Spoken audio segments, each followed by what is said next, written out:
বীর মুক্তিযোদ্ধা lieutenant colonel অবসরপ্রাপ্ত শরীফুল হক ডালিম রচিত স্বৈরাচারী আওয়ামী সরকার কর্তৃক নিষিদ্ধ ও ইতিহাসের অজানা অধ্যায় যা দেখেছি, যা বুঝেছি, যা করেছি থেকে আজ পাঠ করছি ৬২তম পর্ব। ভাই, হানাদার বাহিনী সব শেষ করে ফেলেছে। তারা মাঝরাতে আতর্কিত হামলা করে পিলখানা, পুলিশ লাইন ও ক্যান্টনমেন্টের বাঙালি ইউনিটগুলোর উপর হামলা করেছে। ঘুমন্ত অবস্থায় মারা গেছে হাজার হাজার সৈনিক। যারা পেরেছে তারা পালিয়ে বেঁচেছে আমাদের মতো। বস্তিগুলো আগুন দিয়ে পুড়িয়ে দেওয়া হয়েছে। ইউনিভার্সিটির হলগুলোকে গোলার ঘায়ে ধূলিসাৎ করে দেওয়া হয়েছে। মারা গেছে অসংখ্য ছাত্রছাত্রী। সমস্ত শহরে আর্মি টহল দিচ্ছে।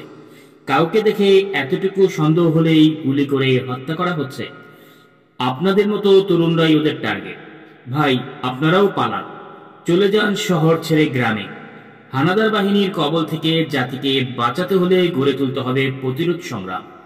এই সংগ্রামে আপনাদের মতো তরুণ যুবকদের প্রয়োজন হবে সবচেয়ে বেশি। আচ্ছা চলি ভাই, বেঁচে থাকলে দেখা হবে ইনশাআল্লাহ। বিদায় জানিয়ে এইভাবে দৌড়ে চলে গেল ওরা। জোয়ান ভাইদের কথা শুনে স্তম্ভিত হয়ে গিয়েছিলাম সবাই। একই ব্যাপার, কি করে এতটা বর্বর আর হিংস্র হয়ে উঠতে পারল পাকিস্তানের শাসকরা? তাদের হঠকারী পদক্ষেপ পাকিস্তানের অখণ্ডতার মূলেই কুঠারাঘাত হেনেছে। এরপর পূর্ব পাকিস্তান কোনো ক্রমেই আর পাকিস্তানের অংশ হিসেবে থাকতে পারে না। স্বাধীন বাংলাদেশ কায়েম করেই এই ন্যাক্কারজনক শ্বেত সন্ত্রাসের জবাব দিতে হবে। কারফিউ উঠিয়ে নেওয়ার সুযোগে বাইরে বেরিয়ে অবস্থানটা সচক্ষে একটু দেখে আসার ইচ্ছে হলো। বাসায় ফিরে প্রস্তাবনাটা দিতেই মা, বাবুন এবং নিম্মি সঙ্গে যেতে চাইল। কোনো যুক্তিই তারা শুনল না। একা আমাকে কিছুতেই ছাড়বে না ওরা। অগত্যা চারজনই গাড়ি নিয়ে বেরিয়ে পড়লাম। রাস্তায় অসম্ভব ভিড়, লোকজন, যানবাহন সবই ছুটে চলছে ঊর্ধ্বদেশে। সবাই চলছে নিরাপদ আশ্রয়ের খোঁজে। কেউ বেরিয়েছে অতি প্রয়োজনীয় জিনিসপত্র কিনতে। বাসার কাছে বস্তি পুড়িয়ে দেওয়া হয়েছে। সমস্ত বস্তি লোকশূন্য। নিউ মার্কেটের পাশে কাটাবন, নীলক্ষেত বস্তির একই অবস্থা। সমস্ত পিলখানা আর্মি ঘিরে রেখেছে।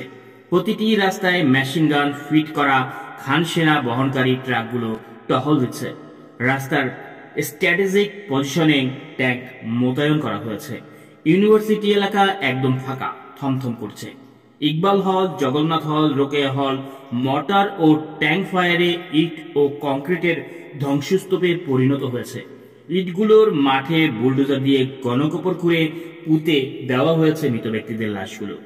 রোকেয়া হলের কাছে এ ধরনের ঠিক গণকবরে তাড়াহুড়া করে পুঁতে রাখা একটি লাশের দুটো পা বেরিয়ে রয়েছে দেখতে পেলাম। দেখে আটকে উঠলাম সবাই। মিলিটারি গাড়িগুলো থেকে খান সেনারা অদ্ভুত দৃষ্টিতে তাকিয়ে দেখছিল আমাদের। হঠাৎ মার খেয়াল হলো এভাবে ঘোরাফেরা করাটা মোটেও নিরাপদ হয়। Basabo, Rampura TV station, Kamalapur rail station, radio station ঘিরে রেখেছে শত শত আর্মি, কালো পোশাক পরিহিত মিলিশিয়া বাহিনীকেও নামানো হয়েছে। সব জায়গায় বস্তিগুলো পুড়িয়ে দেয়া হয়েছে দুরাতের মধ্যেই। মালিবাগে তোদের বাসায় সবার খবর নিতে গেলাম। আমাদের দেখে চাচা অবাক হয়ে গেলেন। ভীষণ রেগে গিয়ে মাকে বললেন, কোনো সাহসে আপনারা বেরিয়েছেন, এক্ষুনি ফিরে যান। যত তাড়াতাড়ি সম্ভব বাসা ছেড়ে গ্রামে চলে যান নদী পার পেয়ে। আমরাও সরে পড়েছি। ঢাকা শহর মোটেও নিরাপদ নয়। চাচার কথা শুনে তক্ষুনি আমরা ফিরে এলাম লালবাগে। ঘটনার ব্যাপকতা জোয়ান ভাইদের বর্ণনার চেয়েও অনেক বেশি। বাসায় ফিরে সবাই সেদিন বুড়িগঙ্গা পার হয়ে গ্রামে চলে গিয়েছিলাম। আশ্রয় নিয়েছিলাম পরিচিত একজনের বাড়িতে। সেখানে আমাদের থাকতে হয় 3 দিন 3 রাত। ইতিমধ্যে শহরের পরিবেশ কিছুটা শান্ত হয়ে এসেছে। পুরো ঢাকা শহর আর্মি তাদের নিয়ন্ত্রণে নিয়ে এসেছে। অবস্থা কিছুটা স্বাভাবিক হওয়ায় আমরা আবার ফিরে এলাম লালবাগে। বাড়ি ছেড়ে লুকিয়ে থাকলে কর্তৃপক্ষের মনে সন্দেহের উদ্বেগ হতে পারে ভেবেই আমরা ফিরে আসতে বাধ্য হয়েছিলাম। চাচা পদস্থ সরকারি চাকুরে। সরকারি কর্মচারীদের যার যার চাকরি স্থলে অবিলম্বে যোগদান করার জন্য রেডিও টেলিভিশনে ক্রমাগত নির্দেশ জারি করা হচ্ছিল। ফলে বাধ্য হয়ে চাচারাও ঢাকায় ফিরে আসলেন কয়েকদিন পর। ইতিমধ্যে চট্টগ্রাম বেতার থেকে জিয়াউর রহমানের স্বাধীনতার ডাক দেশের জনগণ শুনতে পেয়েছে। তার ডাকে সাড়া দিয়ে প্রতিরোধ সংগ্রামে ঝাঁপিয়ে পড়েছিল Bengal regiment, EPR, police, Ansar, Mujahid বাহিনীর বাঙালি সেনারা।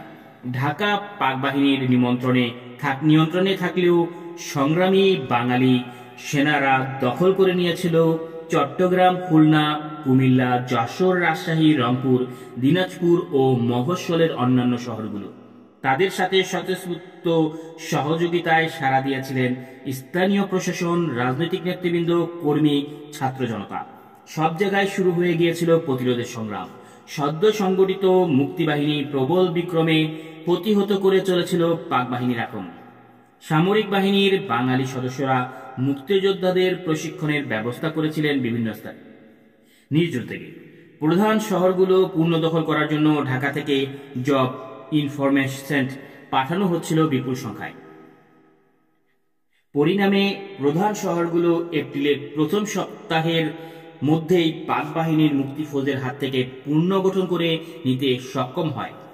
ডিফেন্সিভ টেকনিক্স গ্রহণ করে মুক্তিযোদ্ধারা শহর ছেড়ে গ্রামে গিয়ে নিজেদের দীর্ঘস্থায়ী গেরিলা যুদ্ধের প্রস্তুতি নেওয়ার সিদ্ধান্ত নেয়। অনেক ইউনিট সীমান্ত ক্রস করে ভারতে গিয়ে স্থাপন করেন তাদের সব অর্গানাইজেশন ক্যাম্প। পাক বাহিনীর অমানবিক অত্যাচারিতে অতিষ্ঠিত হয়ে প্রাণ ভয়ে হাজার হাজার শরণার্থী ভারতের মাটিতে আশ্রয় গ্রহণ করেন। শরণার্থীদের বেশিরভাগই ছিল সংখ্যালঘু হিন্দু সম্প্রদায়। ভারত সরকার তাদের প্রচার মাধ্যমগুলোর মাধ্যমে বাংলাদেশের স্বাধীনতা সংগ্রামকে পরোক্ষভাবে সমর্থন যোগায়।